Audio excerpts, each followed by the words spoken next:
देखिए, भारत में या फिर किसी अन्य देशों में करप्शन कोई नया कंसेप्ट नहीं है। प्राचीन भारतीय इतिहास से अगर हम लोग एक बार उनके पन्नों को उल्टाते हैं तो कहीं ना कहीं करप्शन देखने को जरूर मिलता है।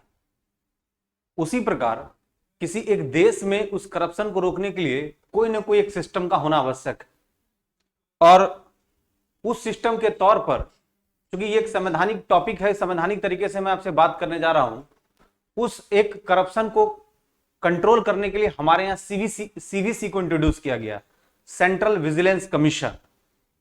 सेंट्रल विजिलेंस कमीशन को समझने के पहले, क्योंकि ये टॉपिक बहुत बेहतर है और इस टॉपिक को आप समझेंगे तो और चीजें आपको बेहतर हो जाएगी, क्योंकि ये करंट अफेयर्स का डाटा तो है ही, साथ ही साथ एक संवैधानिक पहलू भी इसके साथ जुड़ा हुआ है।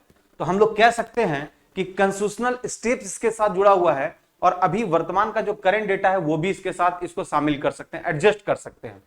हम बात आज करने जा रहे हैं सेंट्रल विजिलेंस कमीशन सीवीसी का।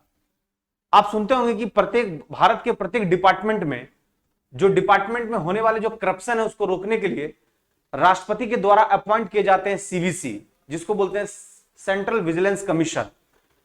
करंट डेटा यह है कि अभी तुरंत इसके सीवीसी के चेयरपर्सन बने हैं सुरेश एन पटेल। इनका नाम सुने होंगे। निश्चित तौर पर ये बैंक से रिलेटेड व्यक्ति हैं, बैंक से संबंधित लोग हैं। काफी लगभग 3 दशक इनका जो कोऑर्डिनेशन था बैंक के साथ था, जिसको हम लोग बोलते हैं ओरिएंटल बैंक ऑफ कॉमर्स, साथ ही साथ आंध्रा बैंक के साथ, यानी विभिन्न बैंकों का कोऑर्डिनेशन इनके साथ रहा। तो आप कह सकते हैं सुरेश एन पटेल को बनाया गया सीवीसी का चेयरपर्सन। अब जब ये हम लोग के पास बात आई तो अब हम लोग को जानना है कि भाई इसका कंसेप्ट आया कहां से और कैसे हम लोग के पास एक संवैधानिक स्थिति क्लियर हुआ। देखिए, हमारे एक्चुअली ये संविधान का मूल बात है नहीं, इस चीज को आपको जानना है कि जो अगर पूछा जाएगा कि सीबीसी क्या हमारे यहाँ संवैधानिक बात है, यानी हमारे कॉन्स्टिट्यूशन का पार्ट है, तो बिल्कुल नहीं। सीबीसी का कोई कॉन्स्टिट्यूशनल पार्ट नहीं था, बस इसको क्या किया गया, इंट्रोड्यूस किया गया। इंट्रोड्यूस कैसे किया गया, ध्यान दीजिएगा। आपको पता होना चाहिए कि हमारे यहाँ राष्ट्रपति के पास एक पावर है जिसको हम लोग बोलते हैं पावर ऑफ ऑर्डिनेंस, मतलब अध्यादेश जारी कर सकते हैं।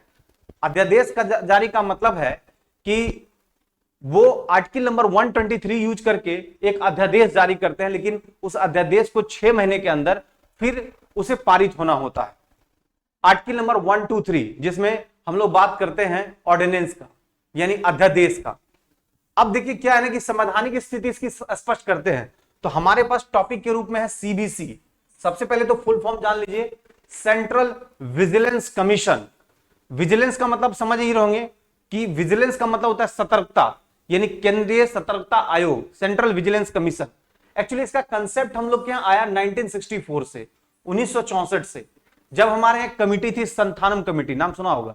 संथानम कमिटी 1964 में इस पर रिपोर्ट किया था कि जो विभिन्न भारत में विभिन्न जो डिपार्टमेंट हैं उसके करप्शन को कंट्रोल करने के लिए एक हमारे यहाँ सीबीसी होना चाहिए, सेंट्रल विजिलेंस कमीशन होना चाहिए, और उसकी सहायता से उस करप्शन को कंट्रोल किया जा सकता है।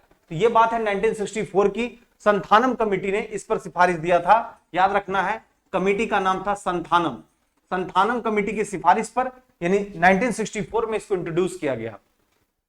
चूंकि इसकी संवैधानिक स्थिति स्पष्ट नहीं थी सेंट्रल विजिलेंस कमीशन का, तो राष्ट्रपति ने 1998, बहुत ज्यादा पुराना नहीं हो, 1998 में 1998 में राष्ट्रपति ने एक अध्यादेश जारी करते हुए इसकी संवैधानिक स्थिति स्पष्ट कर दी, यानी ऑर्डिनेंस पास करके इसको स्थापित करने का, इसको संवैधानिक पहल देने का एक पेशकश किया गया। बाद में 2003 में सीबीसी को इस तरह से कर दिया गया कि भाई इसमें एक चेयरपर्सन और इसके अलावा इसमें 2 मेंबर के रूप में रहेंगे। ये 2003 में फिर एक बिल को एसोसिएट कर दिया गया, यानी 98 के बाद 2003 में एक बिल को इसके साथ एसोसिएट कर दिया गया। ये था सेंट्रल विजिलेंस कमीशन। और अभी ये क्वेश्चन जो है सुरेश एन पटेल का, तो मेरे ख्याल से अभी कोई एग्जामिनेशन हो, जिस किसी एग्जामिनेशन में ये सवाल तो बिल्कुल उसके साथ एसोसिएट करता है, और इन सवालों की महत्ता है क्योंकि अभी एकदम सबसे करंट सेशन में यही आने वाला है, क्योंकि संजय कोठारी के बाद ये अप्रोच एकदम आने का अप्रोच बनता है।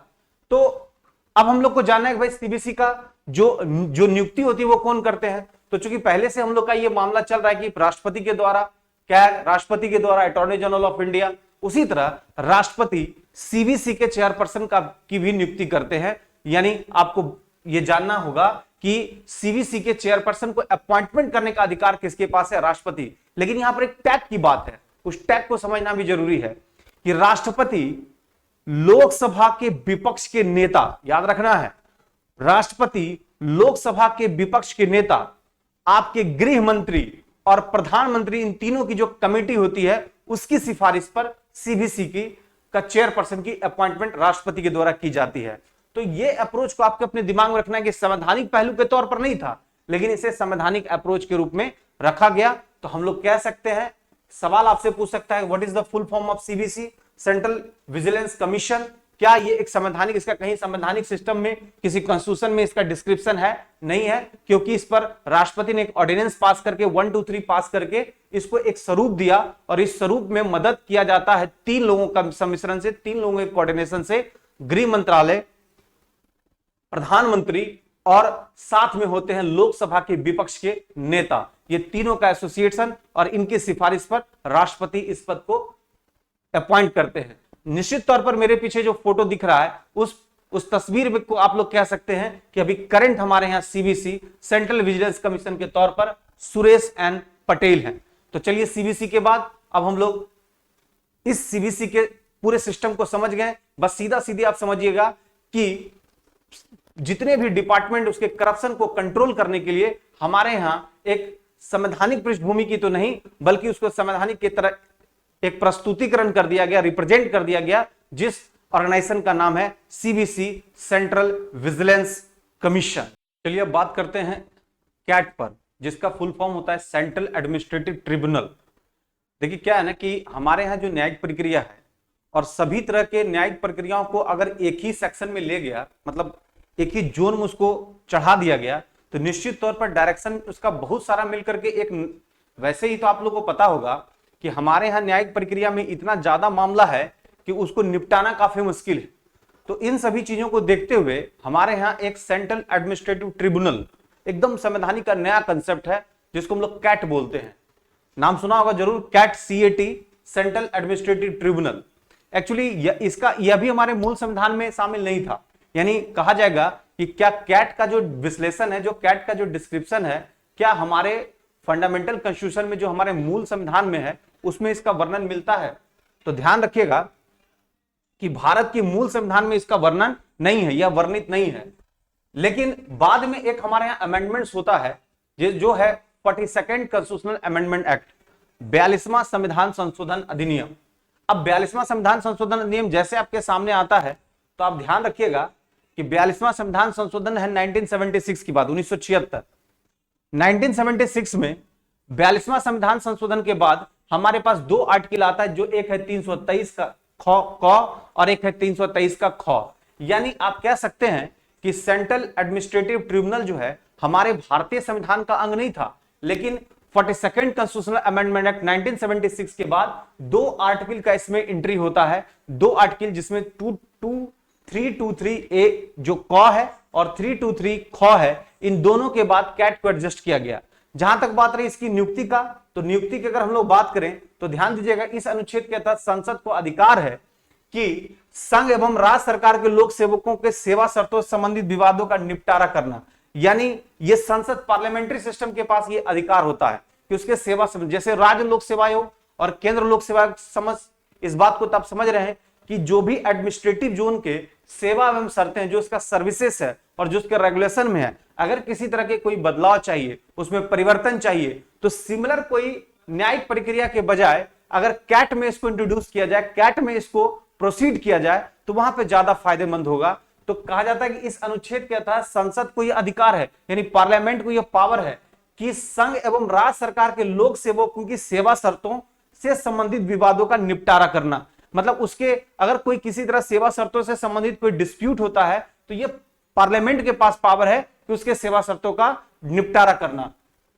और इस तरह के जो कैट का निर्माण किया जाएगा, जो सेंट्रल एडमिनिस्ट्रेटिव ट्रिब्यूनल होगा, उसे प्रेसिडेंट के द्वारा अपॉइंट किया जाएगा, उसके अध्यक्ष, उपाध्यक्ष और उसमें एक न्यायिक सदस्य की भी बात होती है। लेकिन अगर आपसे कोई सवाल पूछे कि अपॉइंट तो राष्ट्रपति करते हैं अध्यक्ष का, उसके उपाध्यक्ष का करते हैं, यानी प्रेसिडेंट का, उसका वाइस प्रेसिडेंट का, लेकिन उसमें न्यायिक सदस्य की जो बात होती है, तब वहां पर राष्ट्रपति की यह मजबूरी होती है कि मुख्य न्यायाधीश से वो इसकी सलाह लेंगे और फिर जाकर के इन 3 तरह के लोगों का चयन होगा।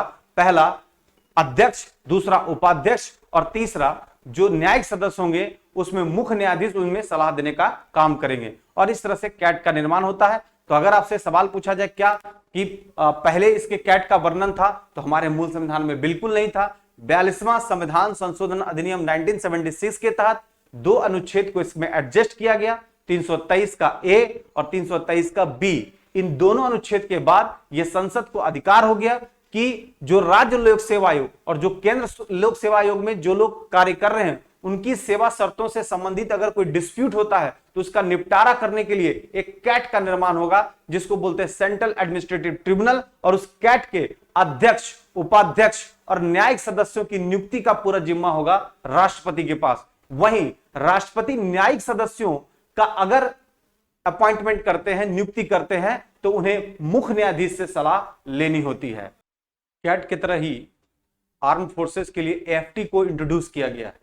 एएफटी का फुल फॉर्म होता है आर्म्ड फोर्स ट्रिब्यूनल। ट्रिब्यूनल से समझ ही रहे होंगे, न्यायिक प्रक्रिया से संबंधित बातों को कर रहे हैं। तो जैसे कैट था जिसको हम लोग सेंट्रल एडमिनिस्ट्रेटिव ट्रिब्यूनल बोल रहे थे, उसी की तर्ज पर एएफटी भी है। एएफटी में क्या था कि तीनों सेनाओं, एयरफोर्स, नेवी और आर्मी, इन तीनों का आप लोग को पता कि अगर इस पर कोई आपराधिक मुकदमा चलता है, आपराधिक मामला चलता है, तो उस पर चलती है कोर्ट मार्शल। कोर्ट मार्शल का प्रोसेस होता है। तो कोर्ट मार्शल के खिलाफ, इसके विरुद्ध जो है, इसकी पूरी इसका जो पूरा डिस्कशन, इसका जो पूरा अप्रोच है एएफटी के थ्रू होगा, यानी आर्म्ड फोर्स ट्रिब्यूनल के थ्रू। तो कहते हैं कि इसका गठन हुआ था 8 अगस्त 2009 को। अगर सवाल आपसे पूछा जाए कि कैट की स्थापना या गठन कब हुआ, 8 अगस्त 2009, शायद इस समय 2009 के समय में तो प्रतिभा देवी सिंह पाटिल ही होगी, निश्चित तौर पर उन्हीं का कार्यकाल रहा होगा। भारत की तीनों सेनाओं, आर्मी, एयरफोर्स और नेवी, इन तीनों सेवाओं से लाभान्वित होंगे एएफटी से। इसके साथ साथ सैन्य कर्मियों के आपराधिक मामलों का मतलब है कि जो उस पर कोर्ट मार्शल के विरुद्ध अपील के लिए एक सेपरेट सिस्टम उपलब्ध होगा। मतलब आप जो है ना, जैसे सिंपली अगर वो कोर्ट में जाते थे, हाई कोर्ट में, सुप्रीम कोर्ट में, तो एक लंबित मामला होता था, बड़ा लंबा चलता था। अब क्या है कि एएफटी के गठन होने से क्या होगा कि जो विशेष, जिनका सर्विसेज स्पेशल टाइप से हमारे हिंदुस्तान के लिए है, खासकर सेनाओं के लिए, जिसमें से आर्मी, नेवी और एयरफोर्स, इन तीनों के कोर्ट मार्शल के बाद एक एएफटी का गठन कर दिया गया, जिसको हम लोग बोलते हैं आर्म्ड फोर्सेस ट्रिब्यूनल। जिस एएफटी आर्म्ड फोर्सेस ट्रिब्यूनल, यानी कह सकते हैं कि ये एक ऐसी न्यायिक प्रक्रिया है जिसमें कोर्ट मार्शल के विरुद्ध वहां पर इसकी याचिका होती है। पहले क्या होता था कि कोर्ट मार्शल के बाद उसे हाईकोर्ट, और हाईकोर्ट के बाद फिर सुप्रीम कोर्ट।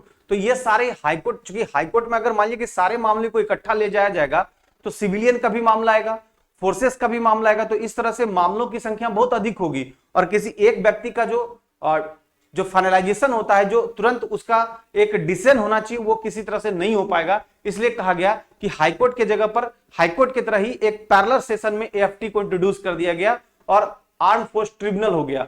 अब ये आर्म्ड फोर्स ट्रिब्यूनल में जो भी उसका प्रतिक्रिया आएगा, जो भी डिसीजन आएगा, उसके अगर खिलाफ उसको अब जाना होगा तो वो निश्चित तौर पर सुप्रीम कोर्ट की राह जा सकते थे।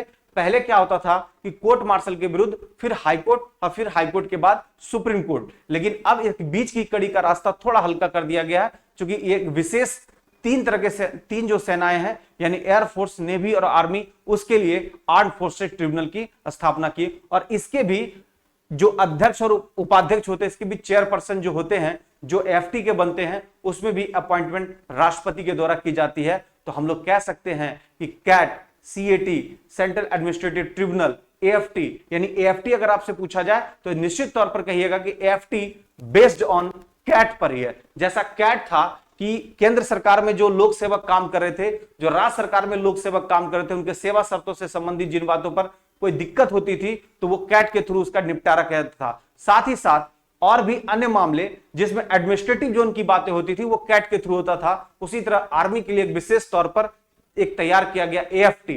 तो एएफटी और कैट ये दोनों एक कह सकते हैं कि जो एएफटी का कंसेप्ट आपके सामने दिख रहा है वो कैट का ही प्रतिरूपण है, यानी कैट के तर्ज पर ही इसको इंट्रोड्यूस किया गया है। और इन सभी में पार्टिसिपेशन ऑफ द प्रेसिडेंट होता है। तो हम लोग इस तरह से देख सकते हैं कि ये that is the new committee है। संवैधानिक पहलू को इसको समझना जरूरी है और इस संवैधानिक पहलू से आप समझ सकते हैं कि राष्ट्रपति से संदर्भित अन्य बातों पर कहां कहां हम लोग का अप्रोच खुलते जा रहा है। जय हिंद, जय भारत।